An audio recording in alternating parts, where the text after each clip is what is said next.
This is News Channel 5 at 10.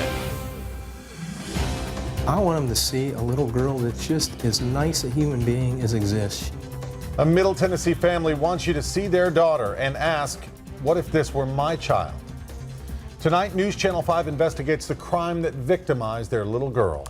Good evening, everyone. It happened on a Metro school bus, but school officials aren't answering any questions about it. Still, her parents want you to know their daughter has a face and a name, and they hope Jenna's story will be a wake-up call for all parents. Our chief investigative reporter, Phil Williams, shares her story.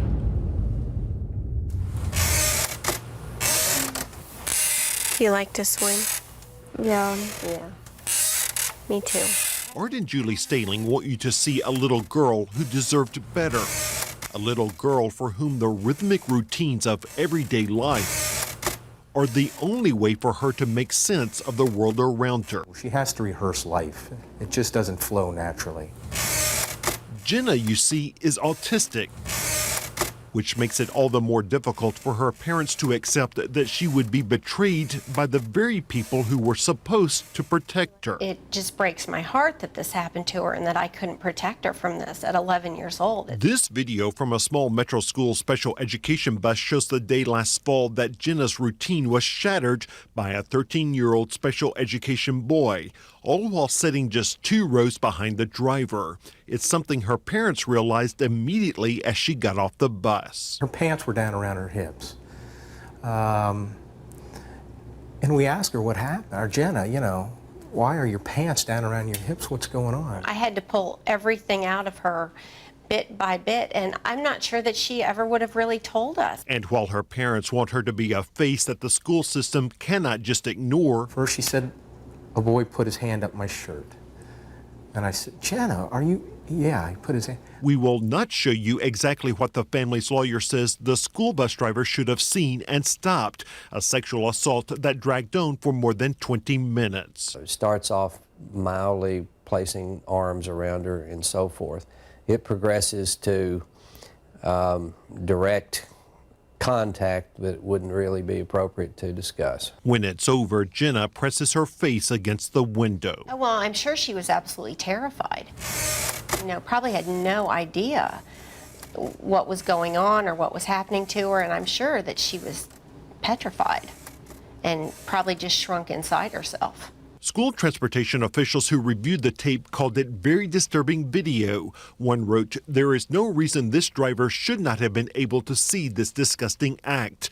Yet the driver seemed totally uninterested and showed no remorse. She did nothing, and she didn't care that she did nothing. She didn't even seem to bother. It acted like just driving the bus was her only job, and that was it. To see what it is we could do. But Assistant School Superintendent Ralph Thompson told a local newspaper at the time that the tape did not provide concrete evidence. I'm not sure how Mr. Thompson would have taken the fact that the child rose from the seat with her pants pulled down. That would be fairly obvious. Even more disturbing, when school officials pulled video from the bus, they discovered the same thing had happened the day before. But get this, they never told Jenna's parents. To find out it happened more than once, we didn't know it. To find out nobody helped, nobody did anything, nobody. At this point in the story, you might expect that the school bus driver was immediately fired. Instead, school officials transferred her from driving a special education bus to driving a regular school bus. Metro Schools, after all of that, still doesn't even fire her. She quits after they reassign her. Metro Schools has apparently no concern at all. I don't want to talk. While Jenna does not talk about the assault, I think that it deeply affected her. her parents see a difference in how the routines of her life have been disturbed. She's been very, insecure, lots of trouble sleeping at night and coming down to get us in the middle of the night and not being able to sleep, and she never had that problem before. But by seeing Jenna, her parents hope it will cause others to make sure that Jenna's story doesn't become the story for another child. And she just has got the sweetest heart in the world. And just to be treated like this is just so criminal. I love you, Jenny. Love you too.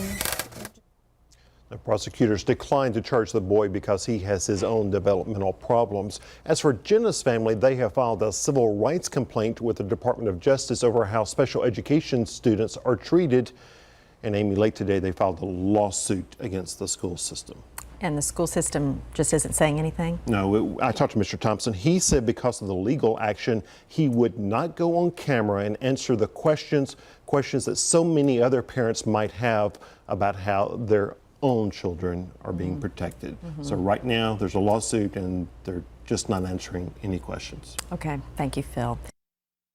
This morning, News Channel 5 investigates yet another sexual assault of a special ed student. And incredibly, this one also occurred right behind a Metro school bus driver. You'll remember, we recently told you the story of an 11-year-old autistic girl named Jenna. But it turns out the same thing happened to a little boy named Gilbert. Our chief investigative reporter, Phil Williams, has Gilbert's story.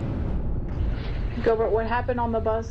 What you are about to hear is a mother-son moment. I love you, Mommy. I love you, Gilbert.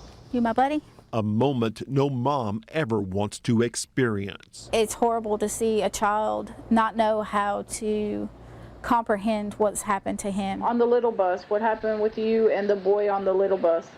The big boy? Mm-hmm. I don't want to tell you. I hear an innocent, frightened little boy. Gilbert is an autistic 9-year-old whose mild mental retardation makes him seem more like 5. He just wants to be your friend. He wants to be all giving. Anything you ask him, he'll do. I don't want to tell. Yet back in May, Gilbert's mom, Kimberly, had just learned that her son's innocence had somehow been shattered. Please tell Mommy. Me trouble? No, you're not in trouble. By a 19-year-old on a Metro special education bus, a place where his innocence should have been protected. Autistic children live inside the box, so to speak. Wherever he's at, that's his world. So, for instance, on the bus, that was his bus, that's his world, and somebody violated his world. I don't want to tell you.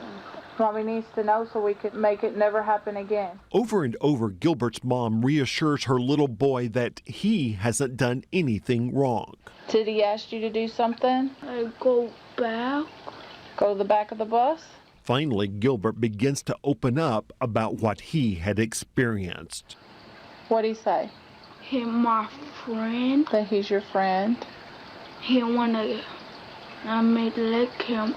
You almost want to stop time and go back and say, is that what you really said? And what did you do?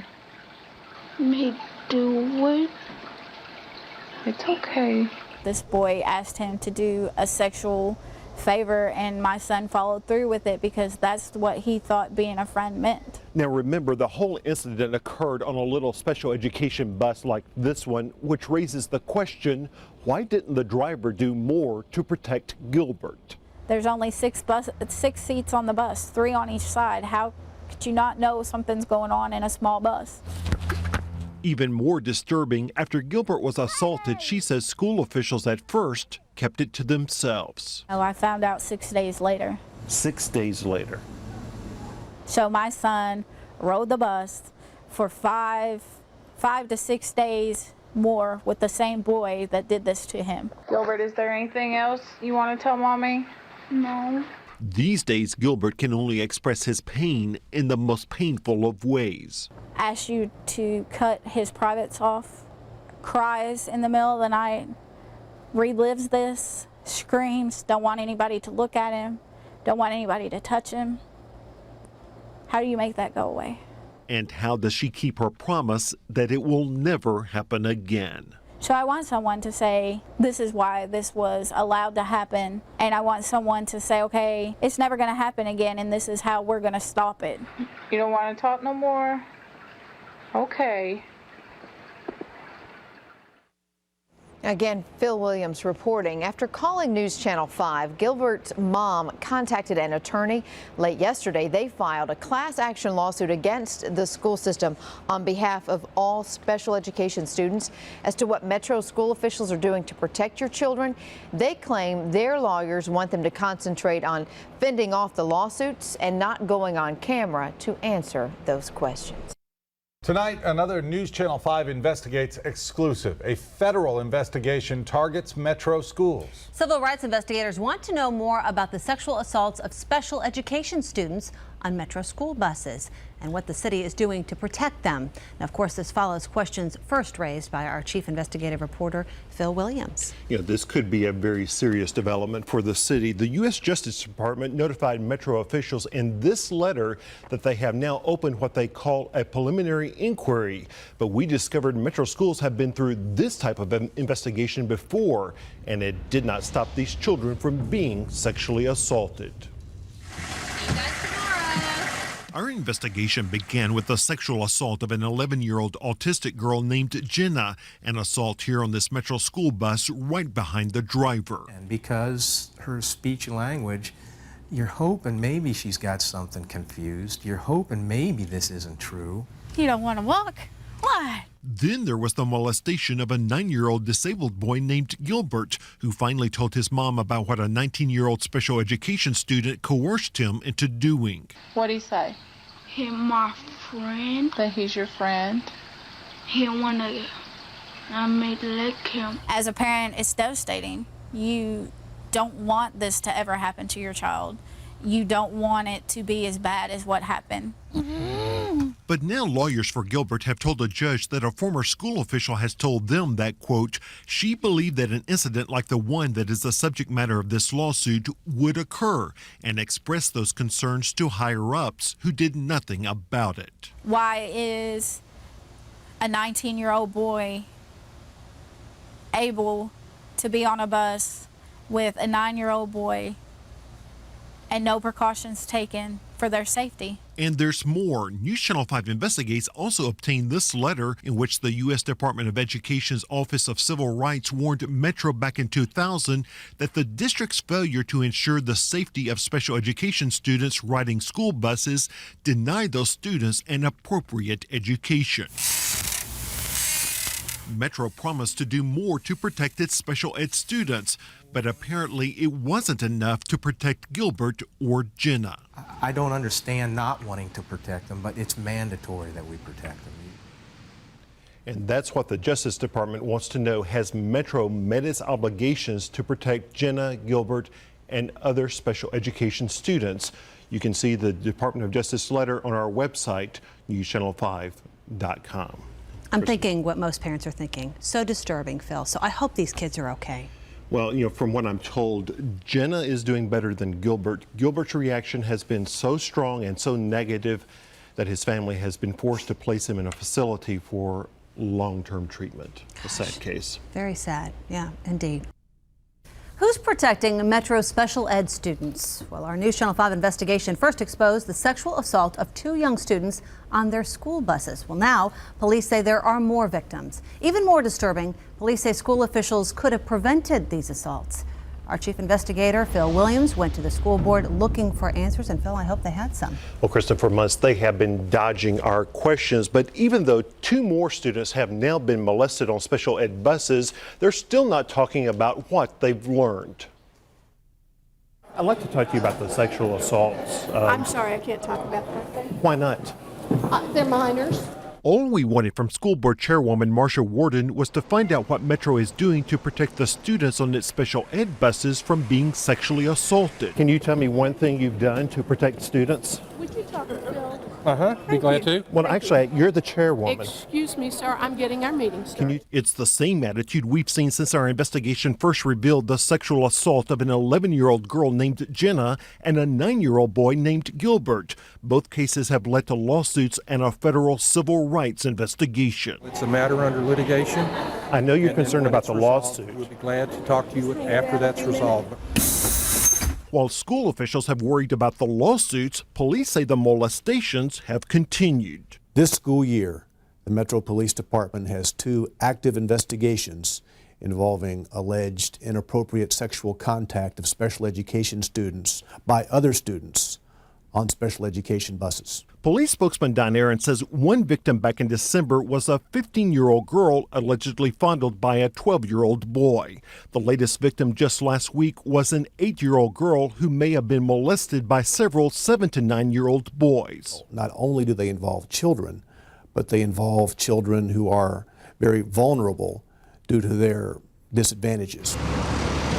Yet police say Metro schools could have prevented these assaults if they'd only had monitors on the buses. The police department believes that if there had been adults on the bus, particularly in this situation with 13 students on a short bus, that the events probably would not have occurred. Can you tell me one thing you've done to protect the students? How many more students have to be molested?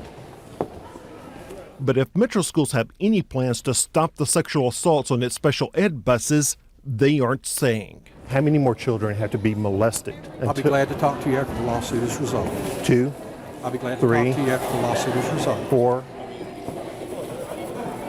Does the lawsuit have to be resolved to stop the molestation of kids? Bill, I'll be glad to talk to you after the lawsuit is resolved. Metro faced a federal civil rights investigation over this very issue several years ago. As we first reported, they're facing another one over how they're protecting these very vulnerable children. So why not have maybe something like a bus monitor or somebody who can supervise or watch over the kids? Well, you know, it's probably a matter of money, but most other Middle Tennessee school systems have them on the special ed buses. If Metro has ever considered it, well, again, they're not saying. All right, to be continued, I'm sure. All they want is a safe ride to school, but Metro special ed students have become targets, and school officials still aren't saying what they'll do to stop sexual assaults on special ed buses. But a lot of school systems are doing what Metro only does after some children have been molested. Our chief investigative reporter Phil Williams has been examining the issue. What's the answer to this? You know, police say the 2 latest sexual assaults could have been prevented if the school had only put aides or monitors on those buses. That's what 2 other young autistic victims, Jenna and Gilbert, got, but it was only after they were violated. Gilbert's mom says she had begged for a monitor on his school bus. She finally got it after a troubled 19-year-old special ed student forced her autistic 9-year-old to perform oral sex on the way home from school. Why did Jenna's innocence, Gilbert's innocence have to be sacrificed to get a monitor? Why do they have to be abused to be protected? Can you tell me one thing you've done to protect students? Would you talk to Phil? It's a question that Metro School Board Chair Marsha Warden did not want to answer. But in Williamson County, special ed teachers say the answer to protecting students is simple. We have assistants on every one of our special education buses. Would you dream not having them? I don't think that that would be a good thing. And a survey of surrounding counties reveals most school systems have monitors on every special ed bus to help with the student's special needs, instead of counting on the drivers to do it all. Oh, the bus driver's driving the bus. They have to watch the traffic in the road. In fact, a federal civil rights investigation of Metro special ed program 8 years ago noted that bus drivers stated that having aides on the buses would assist them in keeping order. However, district officials have not responded to their requests for aides. Can you tell me one thing you've done to protect the students? While school officials would not respond to us either, police say if Metro schools had followed that advice, its students would not have become victims. How many more students have to be molested? Just to show the consequences of the school board's inaction, since we shot that video of Gilbert, he has been placed in a psychiatric facility. His doctor has told the family that he is suffering from post-traumatic disorder, that he is suicidal, and that the prognosis for his recovery is, quote, abysmal. Vicki. So the board was warned 8 years ago. Why hasn't anything been done, Phil? Well, you know, that's the good question. According to documents, it was because of, quote, financial reasons. But now not only have some innocent children been seriously hurt, Metro is facing lawsuits that could end up costing taxpayers millions of dollars. All right. Thanks so much, Phil. Now, late today, the school board sent Phil a written statement. In it, they say they, quote, love children and that they are reviewing their policies. But they still aren't saying what they're going to do to fix the problem. Just go to newschannel5.com/investigates to read the entire statement. Imagine your child was sexually assaulted on a school bus, but the school wouldn't tell you everything that happened. That's the story the mother of a young autistic girl told the legislative committee today. It was powerful testimony that could prompt big changes. Our chief investigative reporter Phil Williams first told us of Jenna's story, and Phil, today lawmakers invited her mom to Capitol Hill to share her story. That's right. Everyone listened very closely, and by all appearances, everyone was very touched. In fact, the story had lawmakers, parents and grandparents themselves asking how they could keep this from ever happening again. In October of 2006, my daughter was the victim of a sexual assault on a school bus ride home. Julie Staling told lawmakers she and her husband did not want to sue the Metro school system. After they realized Jenna had been molested by a fellow student, all they wanted was to figure out what had happened on the bus that their 11-year-old daughter could not tell them. Our main goal after the assault occurred was to find out exactly what happened to her so that we could get her the medical and/or psychological help that she needed.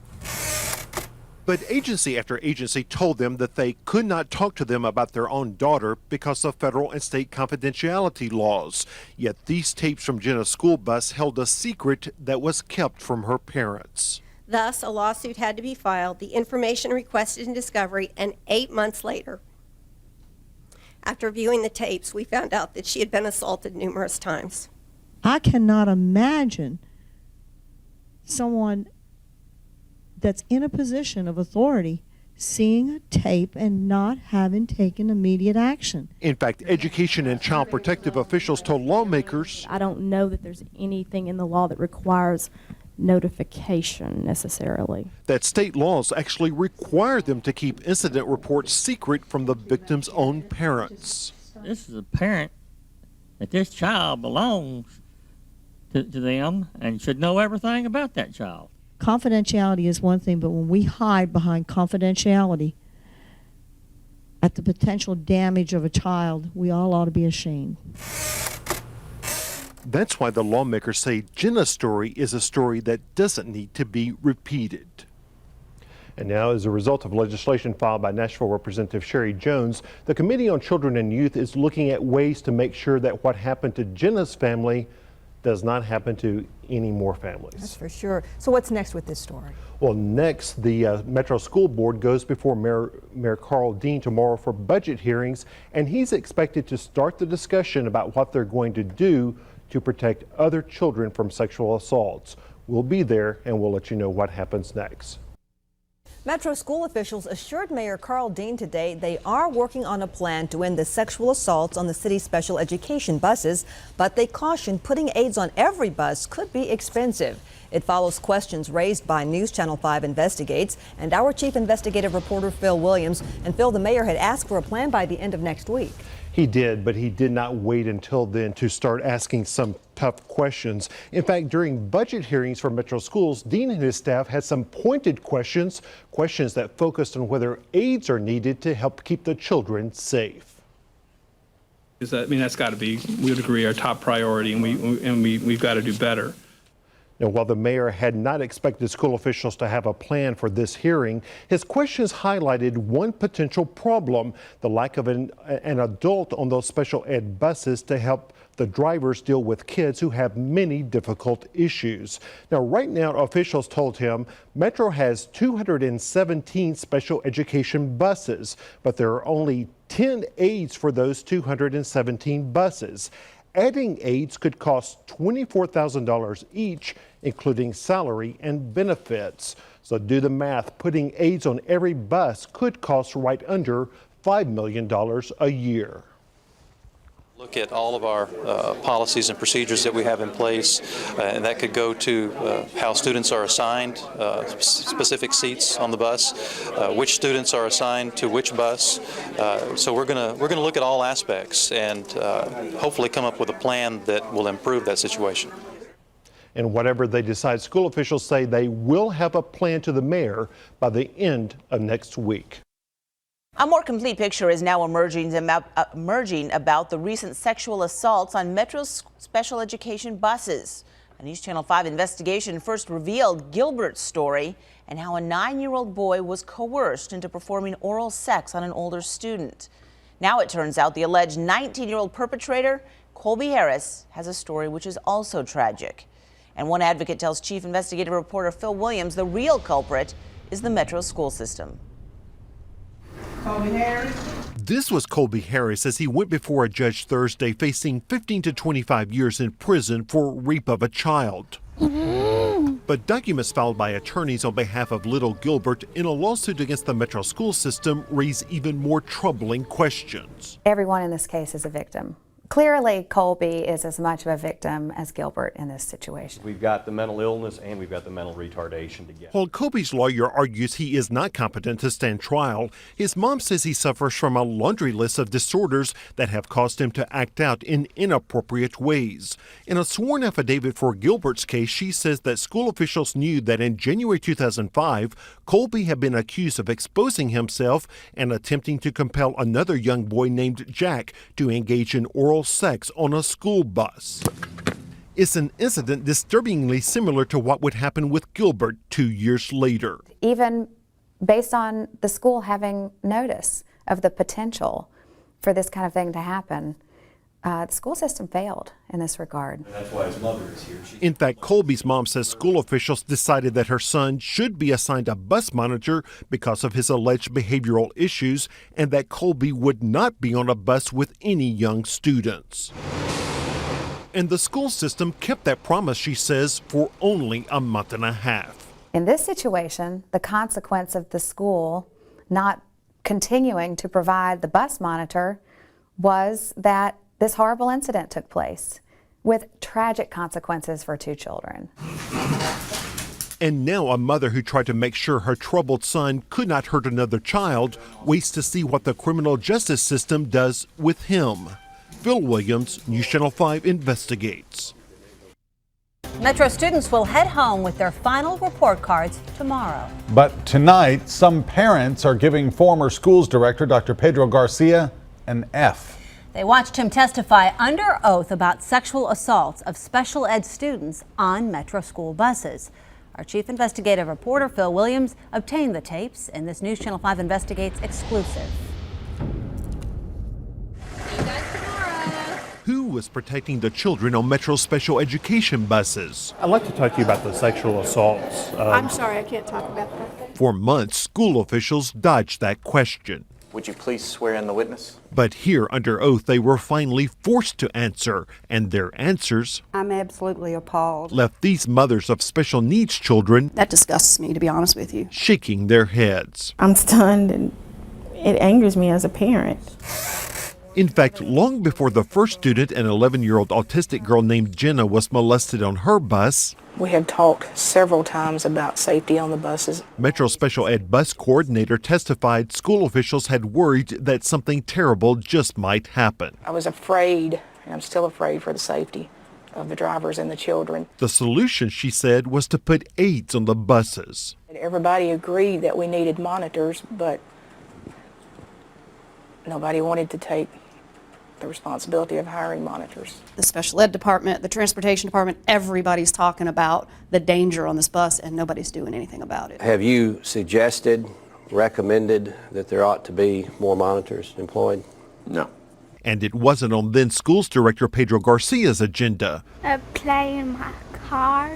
Even after Gilbert, the 9-year-old special needs boy, was sexually assaulted on his bus by a student 10 years older. Her son was induced to perform oral sex. During the deposition, Garcia sat across the table from Gilbert's mom. Might you not have called her?